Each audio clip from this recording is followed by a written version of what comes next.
Bienvenue sur Africa 24 pour cette nouvelle édition du QG Weekend. Voici les titres. 2262 Burundais ont trouvé actuellement refuge dans le district de Bugesera au sud-est du Rwanda. Ils ont été contraints de s'y réfugier au vu du climat politique très tendu à quelques mois du scrutin présidentiel. Mise sous scellé de la tombe de l'ancien président burkinabé Thomas Sankara, assassiné lors du coup d'État de 1987 et qui avait porté au pouvoir l'ancien président Blaise Compaoré. La réouverture de ce dossier était l'une des promesses du régime de transition. Et c'est le Gabon qui a été désigné pour abriter la CAN 2017 aux grandes dames de l'Algérie et du Ghana. Alors comment a été accueillie la nouvelle par les Gabonais? Élément de réponse dans cette édition. Mais tout d'abord, double manifestation ce samedi 11 avril à Libreville, la capitale gabonaise. Une marche du front de l'opposition était en effet prévue, mais elle a été rejointe par des manifestants en faveur du pouvoir en place. Libreville, encadré par un important dispositif sécuritaire, était donc divisé en deux.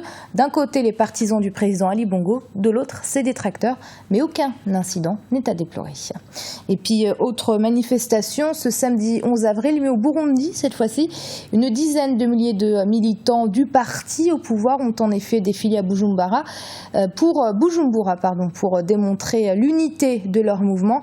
Une manifestation qui intervient, nous vous le rappelons, alors que la tension est de plus en plus palpable suite à l'éventuelle candidature du chef de l'État sortant à l'élection présidentielle. Et ce climat attendu justement à 3 mois du scrutin a contraint des milliers de Burundais à fuir et à rejoindre le pays voisin, le Rwanda. Dans le district de Bugesera, à l'est du pays, ils sont notamment 2262 Burundais à y avoir trouvé refuge. Reportage de notre correspondant Olive Adjakotan. Venir rapidement en aide aux réfugiés burundais au Rwanda, c'est l'ambition de plusieurs partenaires humanitaires africains. Nous sommes ici à Biryogo, au sud-est du Rwanda, dans le district de Bugesera, à moins de 10 km de la frontière rwando-burundaise. 836 familles burundaises sont installées sur ce site de fortune depuis environ 2 semaines. La plupart ont quitté le nord du Burundi pour des raisons sécuritaires. J'ai été obligée de quitter mon pays à cause des intimidations, surtout de la Ligue des jeunes proches du parti au pouvoir au Burundi. Je suis venue ici avec mon mari et mes 2 enfants pour être en sécurité. Ici, même si nos conditions de vie sont peu confortables, j'ai retrouvé la paix du cœur car ma famille est désormais à l'abri de tout danger. Le climat est un peu tendu au Burundi ces derniers temps, on craint pour nos vies à cause des élections. Les Burundais affluent vers ce lieu depuis fin mars 2015. Plus de 2000 personnes sont actuellement installées dans ce camp de transit. Les partenaires locaux comme internationaux sont à pied d'œuvre pour une meilleure prise en charge des réfugiés. On est en train de négocier avec le gouvernement qui nous fait au moins camps de réfugiés qui sont appropriés. Parce qu'il y a des règlements appropriés pour les HCR, aucun réfugié qui peut habiter tout près de leur pays. C'est pourquoi on a tenté de converger avec d'autres ONG, au moins qu'ils fassent très vite. L'élection présidentielle est prévue en juin 2015 au Burundi. La problématique du 3e mandat de l'actuel président Pierre Nkurunziza continue d'alimenter les débats. C'était l'une des promesses du régime de transition au Burkina Faso. La réouverture du dossier Thomas Sankara, c'est en cours. La justice burkinabé vient en effet de mettre sous scellé la tombe de l'ancien président assassiné lors du coup d'État de 1987 et qui avait porté au pouvoir le président destitué Blaise Compaoré. Kekelia Feto.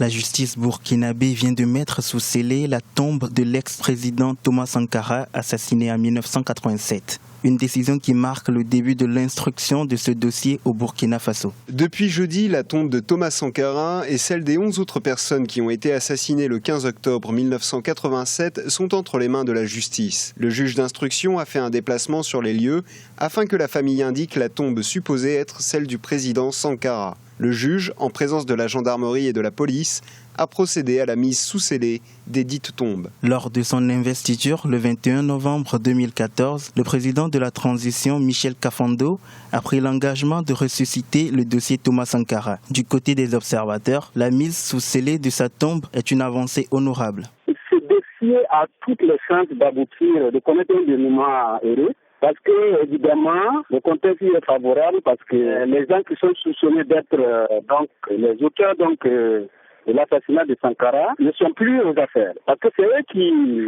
faisaient donc traîner le dossier. Étant donné que donc par la faveur de l'insurrection, ces gens-là ne sont plus au pouvoir, évidemment, la machine judiciaire s'est ébranlée contre eux. C'est un premier pas dans un feuilleton judiciaire peut-être qui va s'ébranler bientôt. Arrivé au pouvoir par un coup d'État en 1983, le capitaine Thomas Sankara a été assassiné 4 ans plus tard lors du putsch qui a porté son compagnon d'armes Blaise Compaoré au pouvoir. Le régime Compaoré renversé fin octobre 2014 par des manifestations populaires après 27 ans de règne avait toujours refusé de rouvrir son dossier.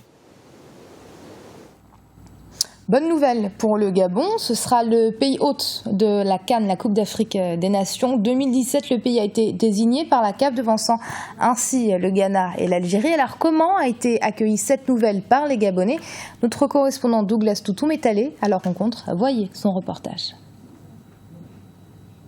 Après une co-organisation réussie en 2012 avec la Guinée équatoriale, la Confédération africaine de football a renouvelé sa confiance au Gabon pour abriter seule cette fois-ci la compétition en 2017. Cette nouvelle a été accueillie de diverses manières à Libreville, tant par les responsables du football que par la population gabonaise. C'est une reconnaissance pour le savoir-faire gabonais en matière d'organisation et d'accueil d'événements sportifs. Donc c'est une satisfaction en tant que Gabonais de voir mon pays honoré en l'espace de 5 ans accueillir cette fois-ci une CAN complète, c'est-à-dire avec 16 pays qualifiés qui vont se retrouver sur la terre gabonaise, leur terre, le Gabon, où le sport est devenu une deuxième nature. En attribuant cette CAN 2017 au Gabon, la CAF parie sur l'apaisement du climat social présent dans le pays. La grève des enseignants et la fonction publique paralysent une bonne partie du territoire. Le pays souffrant du niveau très bas de l'or noir dont il est exportateur. C'est un changement difficile, déjà même au niveau des finances publiques aujourd'hui. Je crois qu'il serait très difficile. Mais vous voyez, même avec les enseignants, avec les fonctionnaires, tout ce qui se passe en ce moment dans le pays. Pour les opérateurs économiques résidant sur le territoire gabonais, l'attribution de cette CAN au Gabon est une aubaine pour les affaires. Quand le Gabon organisait l'autre jour avec Guinée équatoriale, réellement nous les commerçants on se sentait tellement bien.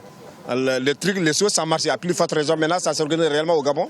En tout cas vraiment on va bien bénéficier franchement. La Confédération africaine de football a dévoilé le programme des éliminatoires de la Coupe d'Afrique des Nations 2017. Le Gabon, déjà qualifié pour cette compétition en tant que pays organisateur, sera tout de même dans le groupe I avec la Côte d'Ivoire, le Soudan et la Sierra Leone. Ce journal a été préparé par l'ensemble de la rédaction. Merci de l'avoir suivi. Restez sur Africa 24. Dans un instant, une nouvelle édition de l'actualité.